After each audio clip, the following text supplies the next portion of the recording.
আসসালামু আলাইকুম। আশা করি সবাই ভালো আছেন। কোনো এক তালাকপ্রাপ্ত যে মেয়ে আছে, তাদেরকে যদি আপনি জিজ্ঞাসা করেন যে কি গো, তোমাকে কেন তালাক দেওয়া হয়েছে, তখন আপনি বুঝতে পারবেন যে বিষয়টা আসলে কি। দেখবেন ওই নারী কখনোই নিজের দোষটা প্রকাশ করবে না, এবং সে বলবে তার স্বামী অত্যন্ত খারাপ, অত্যন্ত রুক্ষ মেজাজের, এর কারণে তাকে তালাক দিয়েছে। একটা তুচ্ছ কারণে কিন্তু তাকে তালাক দিয়েছে, সে এমনটা বলবে। কি কারণ?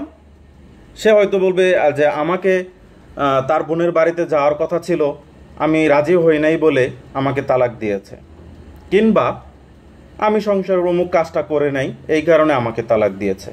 আসলে আমার স্বামীটা যে স্বামীটা ছিল সেটা খুব বদরাগে ছিল, খুব খারাপ ছিল, আমাকে প্রচণ্ড মারধর করতো, আমার গায়ে হাত তুলতো, আমাকে এই করতো সেই করতো, নানান ধরনের অজুহাত সে বলবে।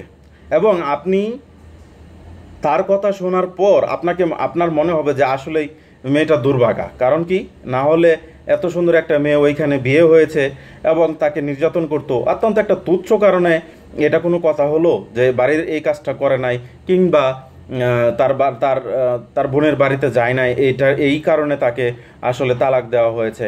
এটা তো অত্যন্ত একটা তুচ্ছ একটা কারণ। কিন্তু আপনি যদি এর যে ভিতরের খবরটা যদি দেখেন, তাহলে দেখবেন যে আসলে অত্যন্ত ভয়াবহ একটা ব্যাপার হবে।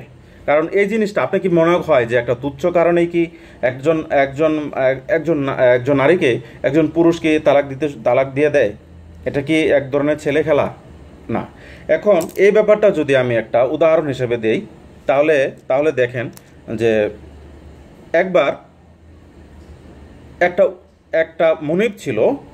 সেই মনিব, তার বাড়ির যে উট ছিল, সেই উটকে নিয়ে একটা সফরে যাবে। তো অনেক বাড়ি বোঝা। এই উট কি করলো, ওই লোকটা মনিবটা তার যে সমস্ত কিছু আছে সেটা উটের উপরে দিতে শুরু করলো। তো আমরা জানি যে উট কিন্তু তার শরীরের থেকেও বেশি বোঝা বহন করতে সক্ষম হয়, কিন্তু ওই মনিবটা এমনভাবে তার উপরে উটের উপরে বোঝা চাপাতে শুরু করলো যেটা নিষ্ঠুর মনে হয়। সে আরও বেশি পরিমাণে তার উপরে বোঝা দেওয়া শুরু করলো। ভারী বোঝার কারণে উটটা বারবার কেঁপে উঠতে থাকে, সে নড়াচড়া করতে পারে না। দূর থেকে মানুষ এই নিষ্ঠুর ব্যাপারটা দেখছে এবং উপলব্ধি করছে, এবং দূর থেকে বলছে যে এটা কি করছো, এটা তো আসলে ঠিক না, এভাবে একটা উটের উপরে বোঝা চাপাতে তুমি পারো না, যা করেছো বেশ করেছো, আর এর উপরে কোনো বোঝা বহন করিও না। সে এতটুকুই সন্তুষ্ট ছিল না, সে আরও কিছু উটের উপরে রাখতে শুরু করলো, এবং একটা যে অল্প খড়ের গাদা, সে খড়ের গাদাটাও উটের উপরে দিয়ে দিল। এর ফলে উটটা আর এর সহ্য করতে পারে না এবং সে বসে পড়েছে।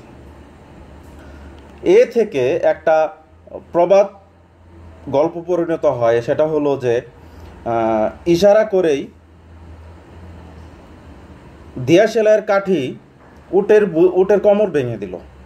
অর্থাৎ এই যে দিয়া সেলাইয়ের কাঠি যে উটের উপর দিল, এর কারণে উট যে বসে পড়েছে, এটা তার মনে হলো। এটা একটা প্রবাদ বাক্য। আসলে এটা কি একবার ভাবুন যে দিয়া সেলাইয়ের কাঠি কি আসলে ওই উটের কোমর ভেঙে দিয়েছে? ব্যাপারটা এরকম। কিন্তু দিয়েছে কিভাবে? কারণ আগে অনেক কিছুই তার উপরে দিয়েছিল, যার ফলে কিন্তু সে উটটা এই বারটা নিতে পারে নাই।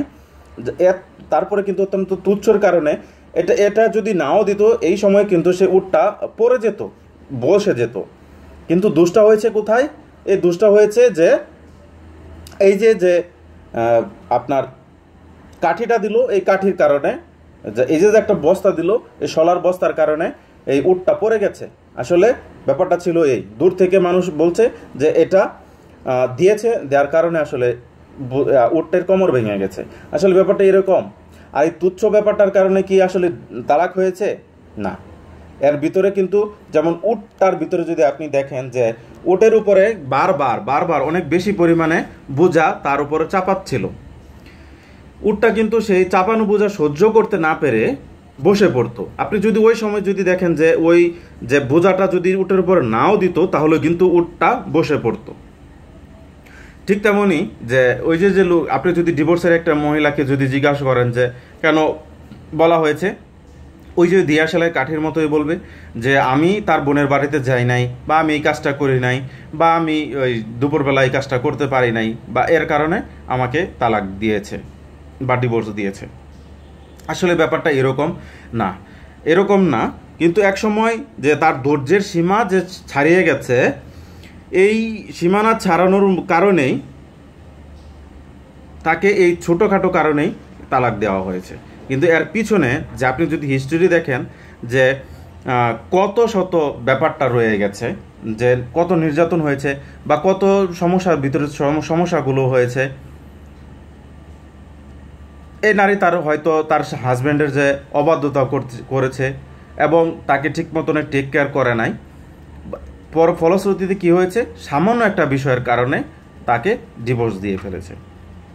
আসলে প্রকৃত অর্থে যে এই সামান্য পরিমাণে হয় নাই, আগের থেকে যে হয়তো তার প্রতি রুষ্ট হয়েছে এবং যে তার যে উপরে যে অনেক নির্যাতন হয়েছে বা মানসিক অত্যাচারগুলো হয়েছে, এগুলো বুঝতে পারে না। কিন্তু শেষ পর্যন্ত কি হয়েছে, এটা হয়েছে। এবং ওই নারীটাও সবার কাছে ফলো আপ করছে যে এই তুচ্ছ একটা কারণে আমাকে ডিভোর্স দিয়েছে। কিন্তু ওই নারীটা কখনোই উপলব্ধি করতে পারে নাই, যে রিয়েলাইজ করতে পারে নাই, কখনোই ধারণাও করতে পারে নাই সে কি ধরনের কিভাবে চলাফেরা করেছে বা কিভাবে সে জীবনটা অতিবাহিত করেছে, সে কি পরিমাণ নির্যাতন করেছে বা টেনশনে রেখেছে, যার ফলে স্বামী একটা তুচ্ছ কারণে তাকে ডিভোর্স দিয়ে ফেলেছে এবং একটা যে ঘৃণা পরে তাকে ডিভোর্স দিয়ে ফেলেছে। এবং ওই নারীটাই বিভিন্ন সবাইকে বলা বলি করছে একটা তুচ্ছ কারণে। কিন্তু আপনি যদি দেখেন এর প্রকৃত অর্থ কি, প্রকৃত অর্থে কিভাবে তাকে এই ডিভোর্সটা দিয়েছে। আসলে আমরা অতি তুচ্ছ ঘটনার ভিতরে আমরা সিদ্ধান্ত নিয়ে ফেলে, কিন্তু ভিতরে যে সমস্যাগুলো থাকে তা আমরা সহজে জানি না বা বুঝতে চেষ্টা করি না। কিন্তু আমরা দূর থেকে আমাদেরকে যেটা বোঝানো হয় বা যেটা বুঝি সেটাই কিন্তু আমরা চোখ ধারণ করি, কিন্তু আসলে ভিতরের যে ব্যাপারগুলো আছে সেটা আমরা বুঝিও না বা বোঝার চেষ্টাও করি না। এখন সবাই ওই নারীর ক্ষেত্রেই যাবে, সবাই বলবে যে আসলে তো তোমার এটা করেছে, ওই লোকটা ভালো না বা ওই লোকটা অন্য ধরনের, এরকম বলা বলি করবে। কিন্তু সে এখন সবার কাছে ভালো থাকবে, ওই পুরুষটা সবার চোখে খারাপ হবে। সবাই ভালো থাকবেন এবং সুস্থ থাকবেন।